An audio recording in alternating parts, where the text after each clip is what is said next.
Beside her, on the nightstand, sat an empty bottle of pills. Loretta rushed to her side, shaking her, calling her name, but Tiffany did not move. Oh, shoot. The silence in the room was suffocating. Solo Thoughts. The autumn morning in Jacksonville, Florida, carried a crisp chill, a brief reminder of the season before the sun would rise high and reclaim the day's warmth. The small but welcoming structure of New Hope Church stood in quiet resilience, its white wooden exterior reflecting the golden morning light. Inside, the congregation gathered, filling the wooden pews with murmured greetings and warm embraces. The scent of polished wood and fresh flowers blended with the faint aroma of coffee still lingering from the early morning preparation. The choir stood near the pulpit, harmonizing in hushed tones as they rehearsed before the service. Their voices wove through the sanctuary, wrapping the air in an almost sacred stillness. At the back of the church, ushers moved with routine precision, guiding latecomers to their seats. The atmosphere was serene, an ordinary Sunday morning where faith and fellowship intertwined. Pastor Darius King prepared himself in his small office behind the altar. A tall man with a commanding presence, he carried himself with the quiet confidence of someone who knew the power of his words. His sermons were known to ignite spirits, to pull lost souls back from the edge, to inspire those who had long stopped believing in miracles. He adjusted his suit, ran a hand over his neatly trimmed beard, and took a deep breath before stepping into the sanctuary. As he walked toward the pulpit, the murmurs faded. The choir quieted, the congregation settled. The service began.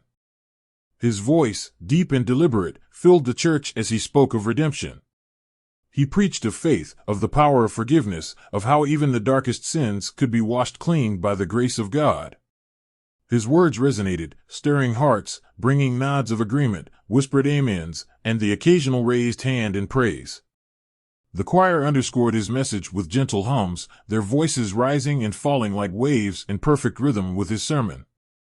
Then the doors burst open. The sudden noise shattered the peaceful cadence of the service. Heads turned sharply toward the entrance, confusion flickering across faces. A woman stepped inside. She was not there to worship. Her hands trembled, though not with fear. Her dark clothing clashed against the vibrant dresses and pressed suits of the congregation. Her face, contorted in pain and fury, was a mask of anguish.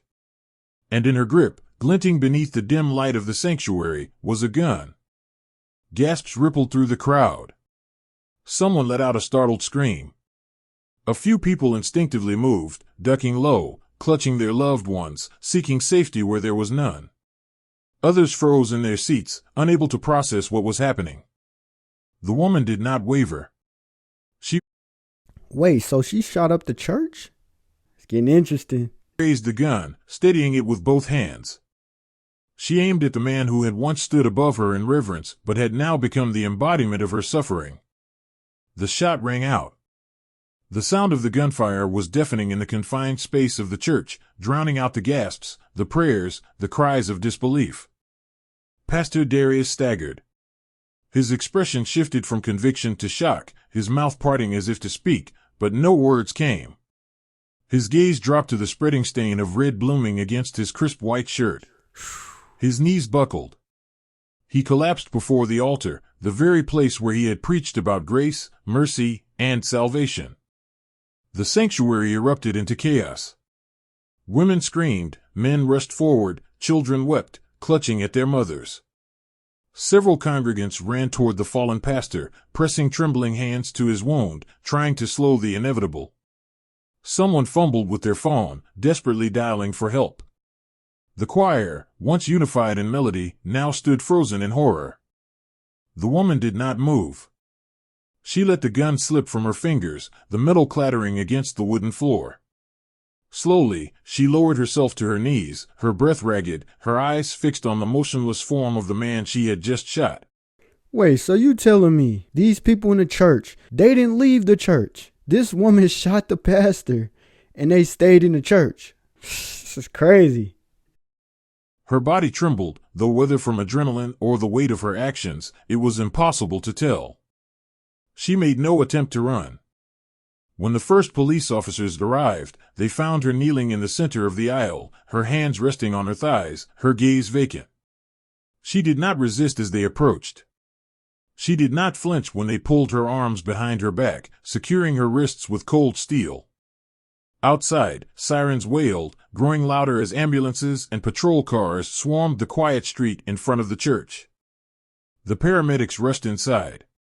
They worked swiftly, their voices low but urgent, as they lifted the unconscious pastor onto a stretcher. Blood trailed behind him, stark against the polished floor. The congregation, still reeling, watched in stunned silence as the doors swung shut behind him. The woman was led out next. She did not struggle, did not protest. As the police car door closed behind her, the weight of what had just transpired settled over the city. Jacksonville had seen violence before, but never like this. Loretta Williams had spent most of her life working behind a cash register. The small grocery store where she worked smelled of overripe fruit and disinfectant, the kind of place where regulars came not just for groceries but for conversation. She had been there for years, punching numbers into an old register, bagging bread and milk, nodding along to the familiar gossip of the neighborhood. It wasn't the life she had dreamed of, but it paid the bills. It put food on the table. She lived in a modest house on the outskirts of Jacksonville, a place that had once been bright with fresh paint and flowers lining the windowsills. Over time, the paint had peeled, the lawn had grown patchy, and the house had settled into the same quiet exhaustion that Loretta felt most days. But inside, it was warm, filled with the smell of home-cooked meals and the hum of an old radio playing gospel tunes in the background. Her daughter, Tiffany, had been her reason for everything. At 18, Tiffany was everything Loretta had once hoped to be: bright, ambitious, full of promise. She had been a straight-A student, the kind of girl teachers praised and neighbors admired. She talked about college like it was a certainty, not a dream, and she had plans, real plans. She wanted to go into medicine, to make something of herself, to leave behind the life her mother had been stuck in. Loretta had worked extra shifts to make sure Tiffany had what she needed. Late nights at the store, early mornings packing lunches, long hours spent worrying about tuition, books, application fees. But it was worth it. She had always told herself that as long as Tiffany had a future, the sacrifices wouldn't matter. But something had changed. In the past few months, Tiffany had become distant. She was no longer the talkative, determined girl Loretta had known. She came home late, spent hours locked in her room, and barely touched her food. Her grades slipped, though she claimed she was just tired.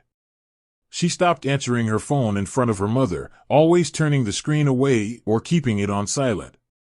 You could tell something was going on with her. She completely changed. Her grades were slipping. She was gone for long periods of time. She would be locked into her room for hours at hand. Those are signs. Something is going on. When Loretta asked what was wrong, Tiffany would shake her head, force a smile, and say she was fine.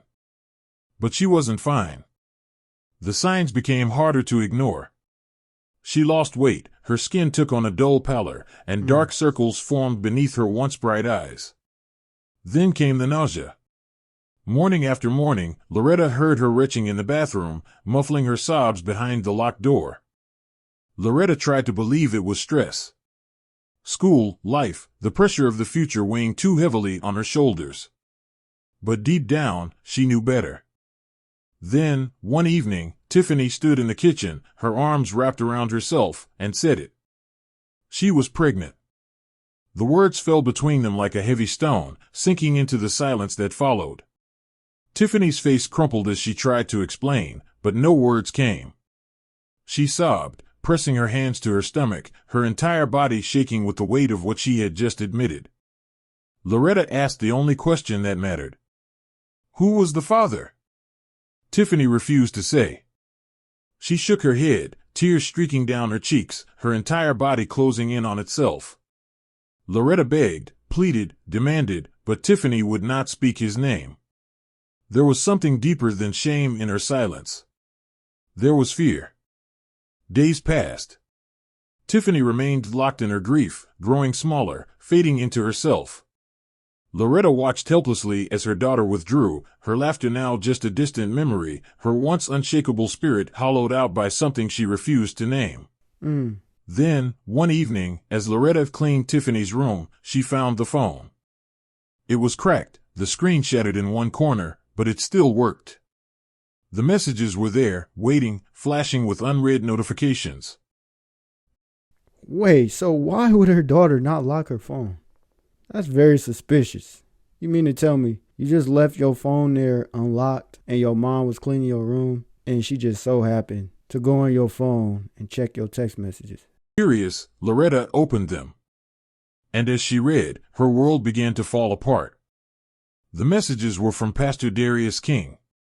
Loretta stared at the screen, her fingers trembling as she scrolled through the conversation. Each word, each sentence, felt like a fresh wound. At first, the messages were gentle, filled with admiration, subtle flattery woven between references to faith. He called Tiffany special, said there was something about her that drew him in, something he couldn't explain. Her age. He told her that what they had was complicated, but that God understood their hearts.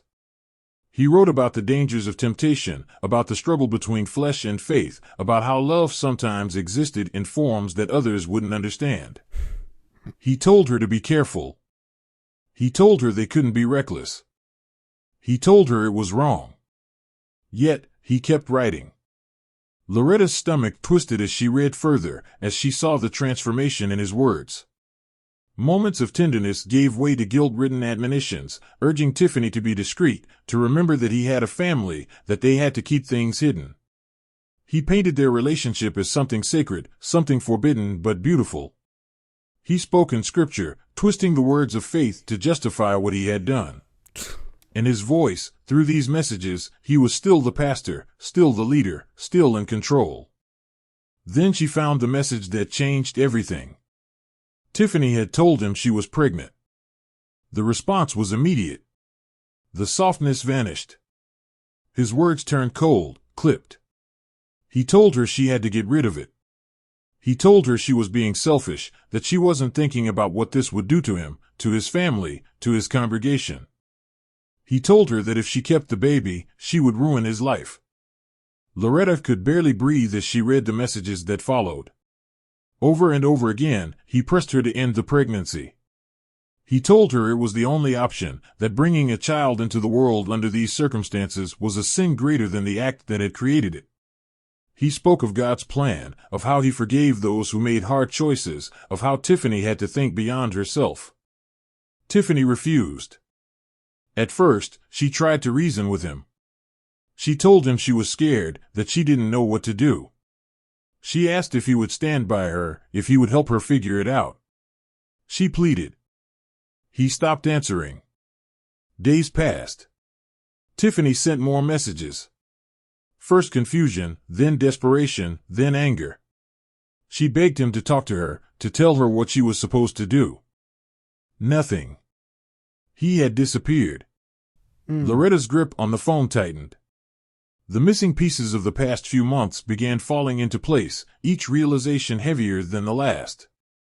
She remembered the nights she had heard Tiffany crying in her room, muffling her sobs with a pillow. She remembered the days when her daughter had barely left her bed, when she had sat at the kitchen table in silence, pushing food around on her plate. She remembered how Tiffany had stopped looking people in the eye, how she had withdrawn from the world, how the bright, confident girl she had raised had slowly started to fade. The silence had been killing her. And now, Loretta knew why. Rage swelled inside her, an emotion so raw and consuming that she thought it might tear her apart. She read the messages again, hoping there had been some mistake, some misinterpretation. But the words were still there, etched permanently into the glowing screen. He had charmed her daughter, manipulated her, used her, and when the consequences came, he had abandoned her without a second thought. Tiffany had been left alone to bear the weight of his sins. Loretta felt her vision blur, her breathing turn shallow. This was no misunderstanding. No tragic accident. This was deliberate cruelty. This was the betrayal of a man who stood before hundreds every Sunday, preaching about virtue, about family, about responsibility. And yet, when faced with the reality of his own actions, he had chosen cowardice. The walls of the room seemed to close in on her. She thought of every time she had trusted this man, every time she had let his words guide her faith, every time she had believed that he was a beacon of righteousness. Now, all she could see was the destruction he had left in his wake. She clenched the phone so tightly that her knuckles turned white. The world outside felt distant, blurred by the sheer magnitude of her rage and grief. She wanted to scream, to smash the phone, to confront him, to make him feel the pain that he had inflicted on her child. But most of all, she wanted justice. As she stood there, gripping the phone like a lifeline, one thing became painfully clear. This wasn't over. Not yet. After the silence from Pastor Darius King, Tiffany unraveled. It was not immediate, not a single moment of collapse, but a slow, agonizing unraveling of the girl she used to be. She stopped going to school. At first, she made excuses, headaches, stomach pains, exhaustion, but soon, she stopped pretending altogether. She no longer left the house, no longer answered her phone, no longer cared about anything outside the four walls of her bedroom. She barely ate. Food sat untouched on the plate, growing cold as she stared through it as if it weren't there. She lost weight, her once full and glowing face hollowing out, her collarbones becoming sharper, more pronounced. Loretta tried everything, coaxing her, pleading with her, even getting angry, but Tiffany only withdrew further. Most nights, she barely slept. Loretta would hear her pacing in her room, restless, a constant movement that spoke of a mind unable to find peace. Other times, she did not move at all, lying motionless in bed for hours, her eyes wide open, staring at nothing. She refused to talk. If Loretta asked her a question, she would nod or shake her head, but rarely did she speak. When she did, her voice was empty, stripped of the warmth and energy it once held. It was as if she had faded into a shadow of herself, a girl who still looked like Tiffany but was no longer really there. Then came the night Loretta heard the noise from the bathroom. The sound of metal clinking against the porcelain sink, the unsteady, ragged breaths. A sense of dread gripped her as she rushed down the hall and pushed open the door. Tiffany stood in front of the mirror, her reflection pale and lifeless under the dim yellow light. Her hand shook as she gripped a pair of scissors, the blades hovering inches above her wrist. Dang. For a moment, she didn't even seem to notice her mother standing there. She was transfixed by her own reflection, her wide, tear-streaked eyes locked onto her own. Loretta lunged forward and wrenched the scissors from her grip. Tiffany didn't resist. She didn't scream or fight back. She simply sagged, as if the weight of existence had finally become too much. Loretta wrapped her arms around her daughter, holding her close, feeling the frailness of her body, the way she trembled like a leaf caught in a storm. She whispered reassurances, rocked her gently, but deep down, she knew. It was already too late. The days that followed blurred into one another. Tiffany moved through the house like a ghost, barely acknowledging her mother's presence. She stayed locked in her room for hours, curled beneath blankets, the glow of her phone screen illuminating her face long into the night. Dang. Loretta heard the muffled sobs through the walls, but felt powerless to stop them. The weight of helplessness pressed down on her like a stone. One afternoon, she found Tiffany sitting at the kitchen table, staring blankly at the window. She had taken out her old notebooks, the ones she used to fill with college plans and sketches of her future. The pages were untouched, the pen in her fingers unmoving. She sat there for hours, lost in a world Loretta could not reach. Then, one morning, Loretta walked past Tiffany's room and found the door ajar. A chill ran down her spine. The air inside was unnaturally still, thick with an eerie quiet. She pushed the door open. Tiffany was lying in bed, curled up as if she had simply gone to sleep. Her face was peaceful, her lips slightly parted. Beside her, on the nightstand, sat an empty bottle of pills. Loretta rushed to her side, shaking her, calling her name, but Tiffany did not move. Oh, shoot. The silence in the room was suffocating, an unbearable confirmation of what she already knew. Beside her, folded neatly on the pillow, was a single piece of paper. The writing was shaky, uneven, as if the words had been scrawled through blurred vision and trembling hands. I can't live with this. He destroyed me. Loretta read the words over and over again, her mind refusing to process them. Then, for the first time in her life, she screamed. Loretta buried her daughter in silence. There were no grand ceremonies, no long eulogies, no crowded gatherings of mourners offering empty condolences. Just a small plot of land, a cheap wooden casket, and the sound of dirt falling over the remains of the only person she had ever truly lived for. What? The cemetery was nearly empty, save for a few distant relatives who came out of obligation rather than grief. The pastor mumbled half-hearted words about eternal rest, but Loretta barely heard them. She stood still, her fingers gripping the fabric of her dress, her heart hardened against the reality of what lay before her. When the last handful of earth was thrown over the grave, she turned and walked away, never looking back. She did not cry. The grief did not come in sobs or wails, but in a slow, numbing frost that settled deep in her bones. She moved through the days like a specter, going to work, coming home, existing in a world that had already ended. Dang. The grocery store where she worked felt smaller, suffocating, the chatter of customers like static in the background. Every beep of the register, every exchange of money felt meaningless. She no longer acknowledged the familiar faces of neighbors. The world went on, unchanged by Tiffany's absence, and that alone was enough to make Loretta's stomach turn. The house was quieter now. Too quiet. Tiffany's bedroom remained untouched, her belongings exactly where she had left them. Her textbooks, once filled with highlighted notes and neatly folded pages, lay closed on her desk. The framed pictures of smiling friends, of homecoming dances and birthday parties, collected dust.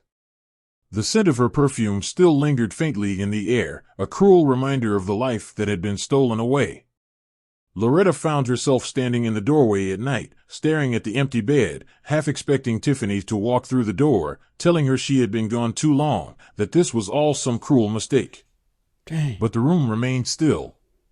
The silence grew heavier. Loretta stopped trying to sleep.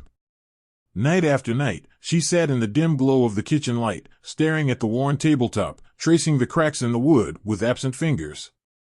Her mind replayed the same moments over and over again, the way Tiffany had withdrawn, the sound of her muffled sobs, the cold, lifeless stillness of her body. She read the note again and again until the words blurred together, but the meaning never changed. He destroyed me. Those 3 words became a mantra, a reminder, a curse she could not escape. And then, the messages. The words on the screen burned into her memory, each line twisting the knife deeper. The promises. The betrayal. The silence. She scrolled through them until her vision swam, until her hands trembled from the force with which she gripped the phone. She had thought she knew pain before, thought she had already felt the worst of it. But reading his words, seeing how easily he had discarded Tiffany when she became an inconvenience, this was a different kind of agony. She stopped avoiding church. She had once considered Pastor Darius King a man of wisdom, a man of God. She had listened to his sermons for years, found comfort in his words. Even after everything, after what she had learned, she forced herself to sit in the pews again, to listen. She needed to see him, to hear his voice, to feel the weight of his lies pressing down on her. He stood before the congregation, as confident and righteous as ever. He spoke of purity, of forgiveness, of the importance of resisting sin. His voice was strong, unwavering, the voice of a man who had convinced the world he was holy. His hands gestured toward the heavens, his eyes shining with false conviction. He told them all that no sin was too great for redemption, that God forgave even the worst among them. Every word was a blade slicing through her, sharp and unforgiving. He preached about redemption while Tiffany lay in the ground. He spoke of righteousness while her daughter's final words echoed in her mind. He stood before them, unburdened, while she carried the weight of a shattered soul. The rage came slow at first, curling around her insides like smoke, suffocating, inescapable. She gripped the pew, knuckles white, nails digging into the worn wood. Her breath came in shallow bursts, her vision darkening at the edges. And then she saw it, his wedding ring glinting under the church's lights as he clasped his hands in prayer. A man who had destroyed lives, who had abandoned her daughter, who had driven her to despair, and yet he stood here, still whole, still revered. One night, unable to sleep, she began to dig through the old boxes in the back of her closet. It had been years since she had touched them, remnants of a past life long buried. Her fingers brushed against something cold, something heavy. The gun had belonged to her father. A relic of another time, meant for protection but never once fired. She had nearly forgotten it was there, tucked away, wrapped in cloth, hidden from sight. She unwrapped it slowly, running her hands over the cool metal, feeling its weight in her palm. She turned it over, studied its shape, its presence. It felt foreign and familiar all at once. She held it for a long time, her heartbeat steady, her mind clear. For the first time in weeks, she felt something other than grief. She felt purpose. Sunday morning came, and she knew exactly what she had to do. Pastor Darius King survived. The bullet had torn through his shoulder, shattering flesh and muscle, but it had not killed him. The moment Loretta pulled the trigger, the congregation had erupted into screams, chaos breaking the sanctity of the church. He had fallen at the altar, his once pristine white robe stained crimson, his voice lost in the panicked cries of his followers. But he had lived. The real wound came after. News of the shooting spread like wildfire. By the time paramedics had carried him out, the story was already circulating across television screens, radio broadcasts, and social media. A pastor shot in his own church, by the mother of a girl he had destroyed. It was too salacious, too dramatic to be ignored. Reporters swarmed outside New Hope Church, microphones shoved into the faces of bewildered parishioners, desperate for statements. At first, his congregation was divided. Some clung to their devotion, refusing to believe that their pastor, a man of God, a leader, could have committed such sins. Others, those who had long sensed something insidious beneath his charisma, whispered among themselves, fear giving way to reluctant realization. Then came the investigation. Text messages, emails, receipts from secret meetings, whispers that had once been ignored, everything came to light. The authorities uncovered it all. Darius King had seduced Tiffany Williams, an 18-year-old girl. He had led her down a path of false promises and secrecy, used her, then discarded her when she became an inconvenience. He had pushed her toward despair, ignored her pleas when she needed him most. And in doing so, he had driven her to take her own life. The church turned against him. The board of elders convened in an emergency meeting. His supporters dwindled, their faith shattered. His sermons, once powerful, became nothing more than echoes of hypocrisy. Within days, they stripped him of his title, severed ties, and denounced him publicly. His face was plastered across news channels, no longer a symbol of faith, but of shame. His wife packed their things and left, taking their children far away from the ruin he had created. Parishioners who once shook his hand, who once called him a guide, now crossed the street to avoid him. His career was over. His life, as he had known it, was finished. Loretta was sentenced to 15 years in prison for attempted murder. She stood before the judge, emotionless, as the verdict was read. There were no tears, no desperate pleas for leniency. She simply nodded, as if she had already sentenced herself long before the trial began. The weight of what had been done, of what had led her to that moment, was not something any court could fully understand. The prison walls closed around her, gray and unfeeling, but she felt no regret. Within weeks, the letters began to arrive. Women from across the country had read about her, had seen her face on the news, had followed every word of the trial. Some wrote with sympathy, others with anger, but many wrote with understanding. They shared their own stories, tales of men who had preyed on them, used them, discarded them like they were nothing. Some had suffered in silence, others had fought back and lost everything in the process. They told her they understood. They told her she was not alone. Loretta began to write back. The days in prison were long, but she found purpose. She read every letter, each word a reflection of her own pain, her own loss. She responded, her words steady and unwavering. She shared her story, not as a justification, but as a warning, as a beacon for those who had been silenced. She became something more than an inmate. She became a voice. Tiffany was gone, but her voice had not been silenced. It echoed in every woman who had been ignored, and every plea for justice that had gone unanswered. Loretta would never be free in the way she once was. The life she had known was over. But what she had done, what she had fought for, what she had lost, none of it had been in vain. Her story was not a happy one. But it had become something greater than tragedy. Wow.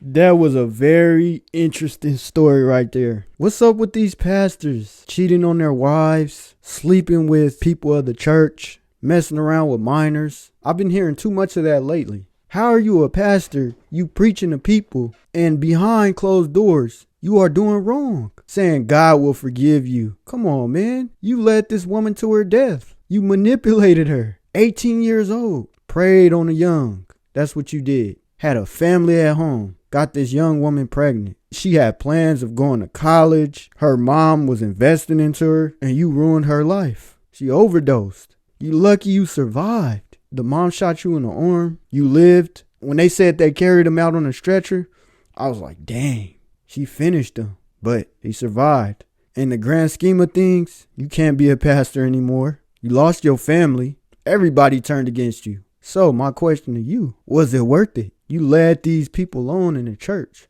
like you was this holy man. I don't understand when pastors do this. If you are going to preach this word in churches, live up to that. I don't blame the mom for what she did. This man literally ruined that woman's daughter, the only person she had. You started ignoring her text messages. You was mad because she said she wouldn't get rid of the baby, saying it would ruin your life. This is an 18-year-old woman. They didn't say how old the man was, but if I had to guess, he was probably 30s, 40s. So you know what you were doing. Why mess around with an 18-year-old? For one, you are married. For two, she's only 18. She doesn't know much. Her mind is still developing. So you was flat out wrong for what you did. If you would have just avoided that young woman, everything would have been good. But you had to go behind your wife's back and mess around with an 18-year-old woman. No sympathy. But let me know what y'all think in the comment section. Do y'all think this pastor was wrong for ghosting this woman's daughter? Or do y'all think no, he had every right to ghost this young woman because he was married and he had a career on the line? But that's all I got for you guys, and make sure y'all subscribe to the channel. And until next time, I'm gone. Peace.